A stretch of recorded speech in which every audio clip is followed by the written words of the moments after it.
A atração a seguir é recomendada para todas as idades.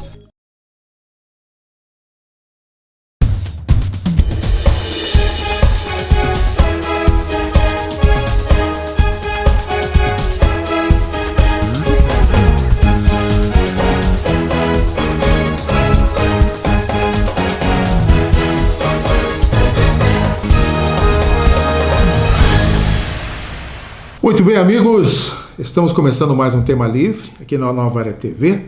Como sempre, o Céu nos bastidores nos acompanhando. E Céu, hoje eu vou dar uma sequência dos assuntos publicados em meu blog, o paulochagas.net. E nele a gente traz todas essas informações da política catarinense regional e também do município de Lages. Eu inicialmente vou dar um panorama de alguns acontecimentos no estado, enfim, aqui na região, dos nossos políticos da Serra. E, obviamente, no segundo bloco eu vou dedicar especialmente à questão da Operação Mensageiro e os desdobramentos que estão ocorrendo e os acontecimentos da semana envolvendo todas essas questões dos nossos gestores que estavam e estão ainda detidos em penitenciários do estado, tá bom? Acompanhei, Céu, nesta última quinta-feira, a posse da diretoria da Celesc. A gente acha que essas coisas às vezes não são tão importantes para ventilar para a imprensa, mas são. O governador esteve presente na sede da empresa, lá no bairro Itacurubi, em Florianópolis, na posse da nova diretoria, com o presidente Tarcísio Rosa, e a promessa de gestão, aliás, uma cobrança até do governador para o presidente da Celesc, é de que se faça um trabalho eficiente e de qualidade. Porque a gente acha que está tudo bem quando está só a luz acesa na nossa casa no dia a dia. Mas no trabalho da Celesc, a gente sabe que o interior tem sofrido muito com relação às redes de energia elétrica, as redes de distribuição. São inúmeros os problemas. E aí o presidente Tarcísio, então, prometeu que vai fazer uma análise dos pontos mais críticos da distribuição de energia no estado de Santa Catarina, principalmente no interior, e dar uma solução o quanto antes para fazer esses investimentos e sanar tais problemas. Tá? Então, um registro então da posse da nova diretoria da Celesc, nesta quinta-feira. Outro problema, talvez, que a gente possa elencar nesse programa, e que chamou muita atenção em Santa Catarina esta semana e repercutiu demais, foi, sem dúvida, o incêndio na penitenciária no bairro Agronômica, na capital Florianópolis, esta semana. O incêndio que ocasionou a morte de 3 detentos e acendeu já não a luz amarela, mas a luz vermelha para os problemas que estão ocorrendo nas mais diversas penitenciárias do estado de Santa Catarina. Florianópolis é uma das que tem a maior gravidade no sistema de prestação de serviço nesse sentido. Trata-se de um complexo de 86 anos, Céu. Isso dentro de uma capital, né, na ilha, cercada de bairros nobres, aliás, de moradias nobres e entre outras coisas, e ali parece que há um barril de pólvora no coração da cidade de Florianópolis. Esse incêndio ocorre exatamente no começo do governo de Jorginho Melo e, obviamente, a repercussão foi grande. Jorginho não tem culpa do que aconteceu no passado com relação a esse presídio, o que vem acontecendo, mas as coisas começam a vir à tona a partir do que ocorreu desse fatídico desta semana, de que lá não se sabe exatamente quantos detentos existem. Estima-se que uns 2.000 detentos estejam ou mais ou menos. E que o sistema está prestes a realmente explodir. E agora estão investigando para ver as causas desse incêndio, até porque é sabido de que os detentos não poderiam estar com qualquer material combustível dentro das suas celas que pudesse ocasionar a iminência desse incêndio, que parece-me que pegou fogo num colchão e a coisa complicou. Então não se sabe como é que foram pôr fogo dentro de uma cela, só com 3 presidiários dentro dela, e aí morreram queimados. Não conseguiram abrir a porta por algum problema e assim por diante. Então, a partir de agora está aí no colo do governador mais um problema que ele tem que encarar e dar alguma solução definitiva, fazer um diagnóstico claro da situação de todos os presídios instalados em Santa Catarina e criar alternativas para que amenizem esses problemas, como, por exemplo, a construção de outros complexos. Mas também, quando se fala na construção de mais um presídio, de mais um complexo penitenciário, em determinado município, o prefeito, pelo amor de Deus, isso eu não quero, porque não sei o quê, porque não sei o quê. Criam diversos empecilhos, isso é notório.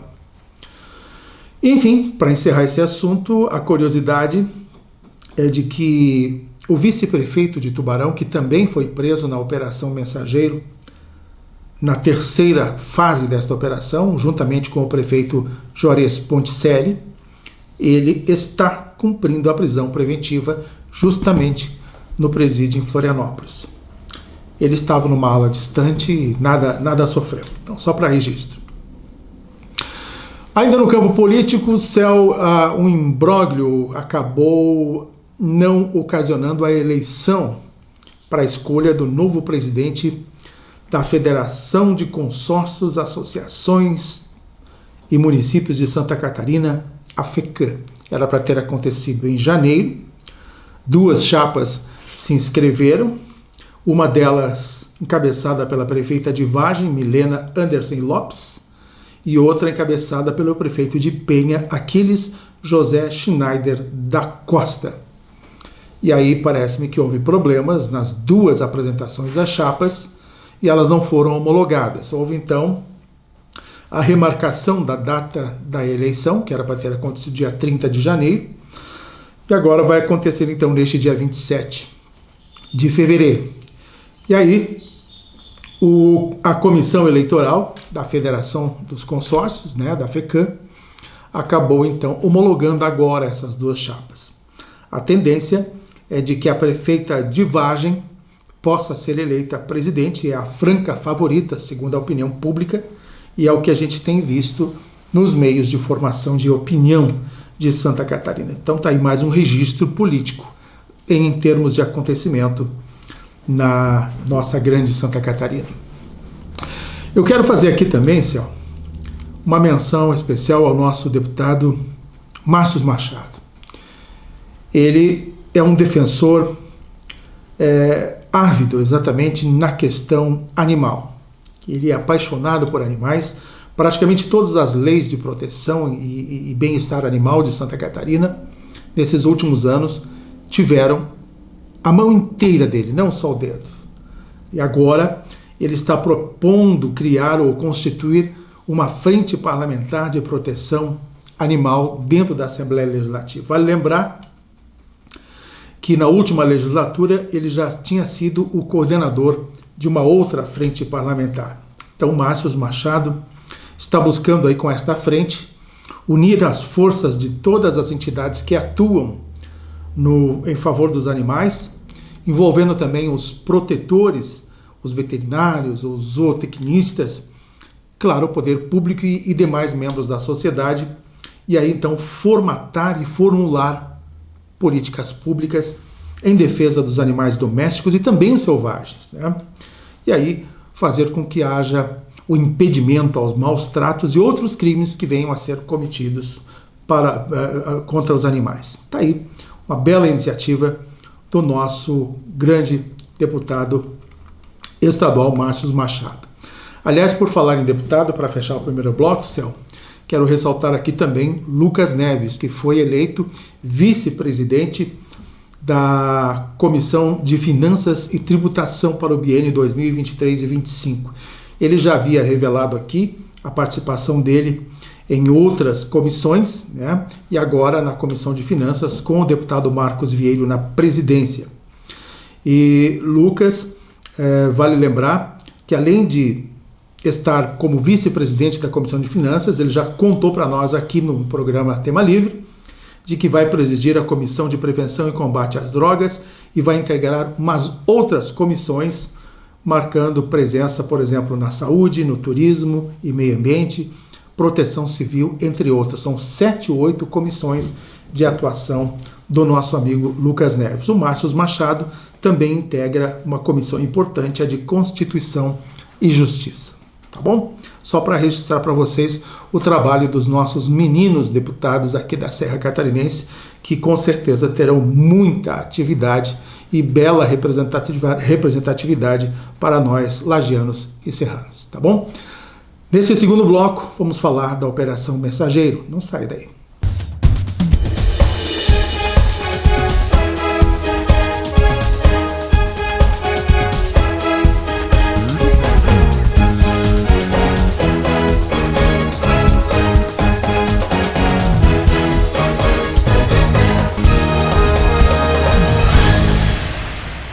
A escola é um lugar onde a gente aprende a ler o mundo com os olhos do coração e da mente. Aquela que a gente pode vir todos os dias e nunca sentir vontade de ir embora. Aprender brincando. Se você é capaz de brincar, de cantar, você alcançou a liberdade. Na escola onde os professores e alunos compartilham o sucesso. Aprender brincando. Carnaval é tempo de festa e de alegria, e para não estragar com o clima, fique atento a essas dicas da transportadora Zapeline. Não dirija sob efeito de álcool e drogas. Lembre-se que nem tudo precisa ser experimentado. Não use celular enquanto dirige, pois além de ser proibido, é um dos maiores causadores de acidentes de trânsito. Muitos estão curtindo o carnaval, mas também muitos irmãos caminhoneiros não param e estão rodando por esse nosso Brasil afora. Carnaval com saúde, respeito e proteção. Essa é uma dica da transportadora Zapeline. Transportadora Zapeline, transportando com qualidade e segurança para as melhores empresas do país.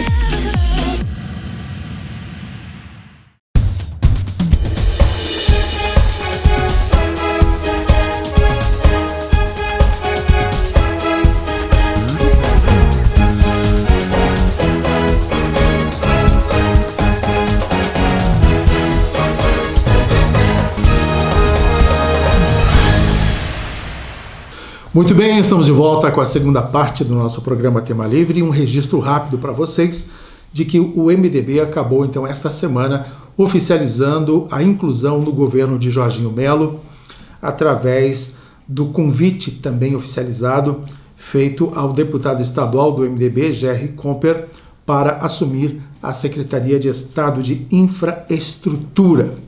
Então, foi consolidado então esse acordo com o partido e ingressa de vez então o MDB no governo de Jorginho Melo. Apenas para registro, está selada então essa etapa da construção em nome da dita harmonia em que o governo tem proposto junto aos partidos e principalmente a boa relação com os deputados na Assembleia Legislativa. Outros partidos também estão se adonando de outros cargos de primeiro e segundo escalões.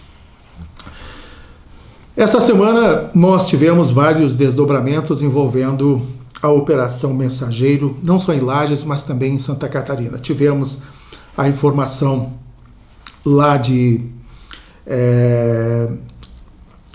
Tubarão, com o desencadeamento da terceira fase da Operação Mensageiro, né, em que tivemos aí a prisão do prefeito Juarez Ponticelli, do PP, e do vice dele, o Caio Tokarski, e foi também uma grande surpresa no campo político, já que Juarez Ponticelli, a exemplo de Antônio Seron, figura muito bem, ou pelo menos figuravam muito bem no campo político no estado de Santa Catarina. São praticamente os dois maiores prefeitos, né, Céu, de divisão política no estado de Santa Catarina, em grandes municípios. Mas enfim, está aí uma situação bastante grande. Eu estive na segunda-feira, Céu, na sessão da Câmara de Vereadores para acompanhar a votação do processo que pedia a instalação de um impeachment, ou de um processo de impeachment para o prefeito Antônio Seron, e as discussões não foram assim tão amplas como eu imaginava. Apenas os deputados, aliás, os vereadores de oposição é quem acabaram explanando as suas ideias, e da situação silêncio absoluto. Quebrado esse silêncio apenas na hora da votação, né, quando os vereadores de oposição pediram que fosse o voto aberto e submetido ao plenário, perderam então por 9-6 e não tiveram o voto aberto. Muito embora o nome daqueles que votaram tanto a favor ou contra o processo de impeachment foram revelados em seguida, pelo menos isso, e o processo de impeachment foi engavetado então com uma derrota de 9 votos contra e apenas 6 a favor. Mas aí é que tem um detalhe, Céu. Este 6º voto é que chamou a atenção de um outro vereador, né? O Ney, o vereador Ney, nunca lembro direitinho o nome do Ney, mas de qualquer forma está aqui, deixa eu ver o nome dele, não tenho aqui o nome direitinho do Zé Ney, de qualquer forma, mais ou menos é isso. Foi dele o 6º voto pró-impeachment do prefeito Seron, pois, curiosamente, este vereador era das bases da situação da prefeitura. E acabou, então, fechando com a oposição. E esse 6º voto, Céu, acabou, então, oportunizando a abertura da CPI, já que são necessários 6 votos dentro da Câmara de Vereadores para que se instale uma comissão parlamentar de inquérito.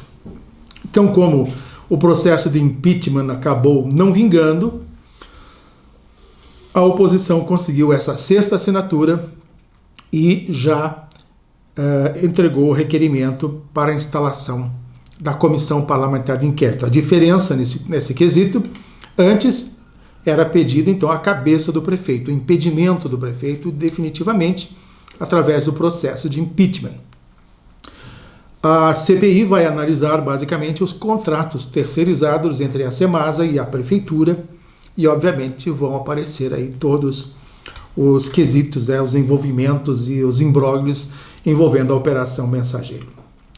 Muito bem, nessa sequência, na terça-feira, o prefeito Antônio Seron acabou então sendo liberado da prisão em que se encontrava lá em Itajaí, e a notícia então de que ele voltaria para Lages, mas teria que ficar com tornozeleira eletrônica e também 6 meses afastado dos serviços. Então, diante disso, está aí uma novidade. Depois, a notícia também, logo em seguida, de que um dos secretários, o da Semasa, Jurandir Agostini, também havia sido liberado da prisão, mas que permaneceria em Florianópolis.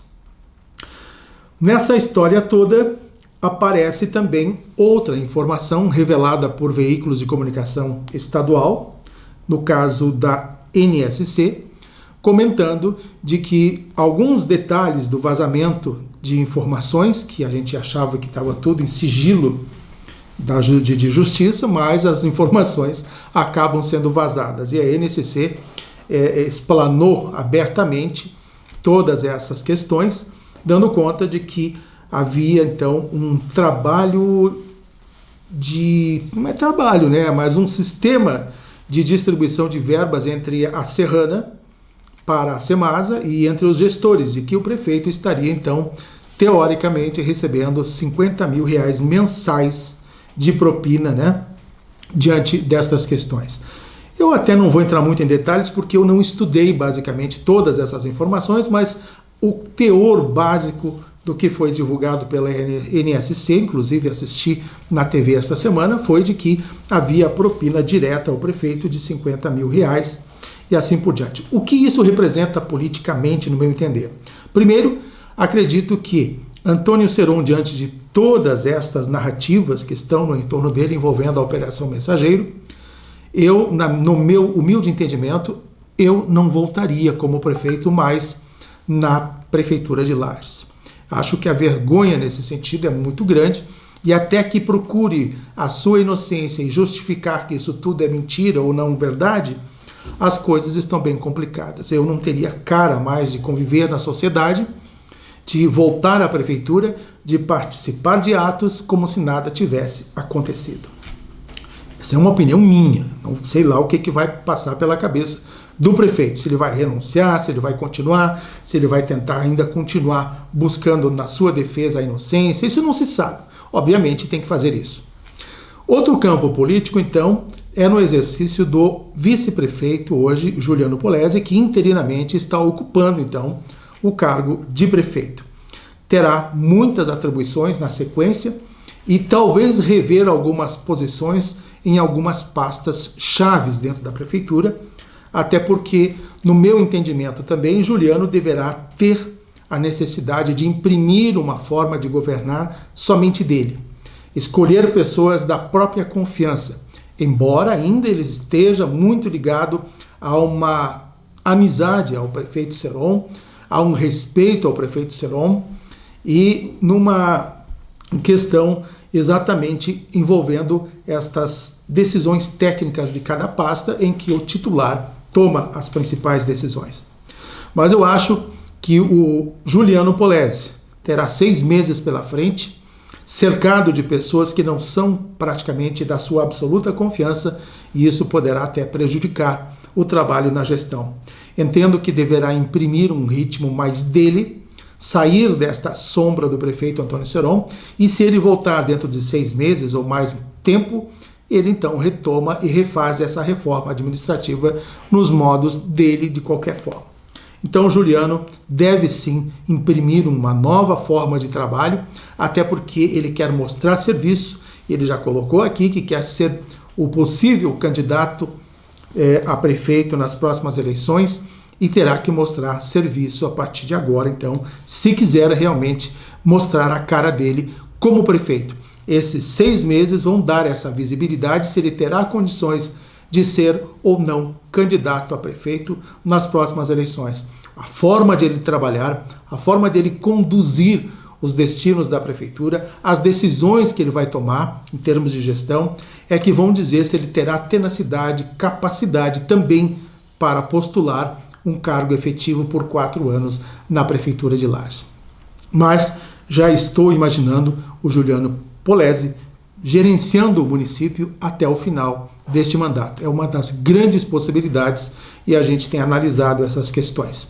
Então tá aí, né? Mudanças no secretariado, condução da Festa Nacional do Pinhão, a empresa que vai tocar a festa nesse ano 2023, obras em andamento, obras em conclusão, novos projetos que poderão ser iniciados a partir de agora, entre outras situações. Está aí um ponto político a ser observado diante de todo esse amaranhado que está envergonhando Lages para todo o Brasil. Uma situação realmente vexatória. Assim, a gente encerra mais um Tema Livre aqui na Nova Era TV. Até a próxima semana, se Deus quiser.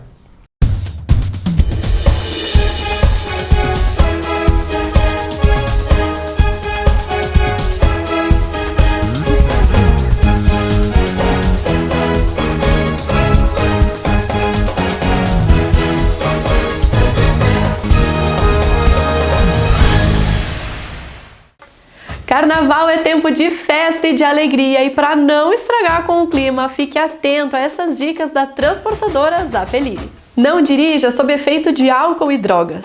Lembre-se que nem tudo precisa ser experimentado. Não use celular enquanto dirige, pois além de ser proibido, é um dos maiores causadores de acidentes de trânsito. Muitos estão curtindo o carnaval, mas também muitos irmãos caminhoneiros não param e estão rodando por esse nosso Brasil afora. Carnaval com saúde, respeito e proteção. Essa é uma dica da transportadora Zappellini. Transportadora Zappellini, transportando com qualidade e segurança para as melhores empresas do país. A sensação sempre a emoção, né? É sempre muito forte. Essa pescaria foi maravilhosa novamente. Abrimos a pescaria, como visto, pegando um peixe muito grande e fechamos comigo pegando um além da medida. É sempre muito bom e importante a gente liberar o peixe. E antes de liberar, é importante fazer uma oxigenação dele, porque se ele sai um pouco debilitado, outro predador, embora é difícil haver um predador para um peixe grande assim, mas esse movimento que a gente faz de vai e vem facilita a oxigenação dele. E como vocês perceberam, ele saiu, né? Queríamos fazer uma imagem dele por cima da água e nem deu, que ele já foi com tudo para baixo d'água. Então quer dizer que ele está saudável, livre, prontinho para causar emoção em outra pessoa.